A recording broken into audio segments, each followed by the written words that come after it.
সভ্য সত্তা কথা বিচিত্রা কসিম ৬-৫-২০২৬।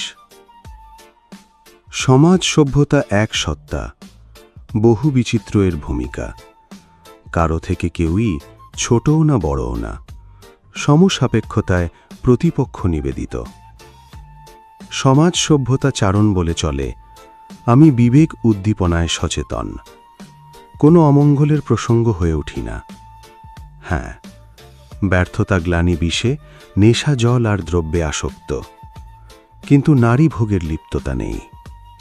কেউ বলে সভ্য আমি, নেশা আসক্ততায় পথচ্যুত হইনি কখনো। শুধু নারীর প্রতি দুর্বল, সুযোগে সৎ ব্যবহার করতে নির্ভুল অকৃপণতা। আমি সভ্য সমাজের ইতর, অভিনয়ের ভণ্ডামিটাই আমার আদর্শতার মান। আমি যা প্রচার করি বিজ্ঞাপনে মেজে, আমি তা গ্রহণ করি না কোনো বিশ্বাসের নির্ভরতায়। শুধু টাকার বিনিময়ে অনুসরণে পথ চলা, আমি সমাজ সভ্যতার এক সত্তা।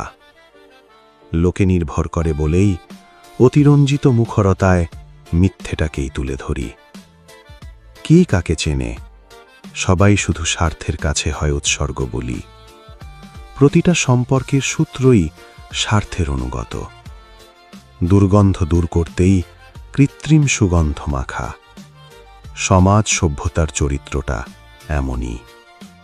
অপশক্তি তাতে, কি সত্য ন্যায়, স্বর্গদায়ী তাহারে, গন্তব্যহীন সত্য। ১৬-৩-২০২৬।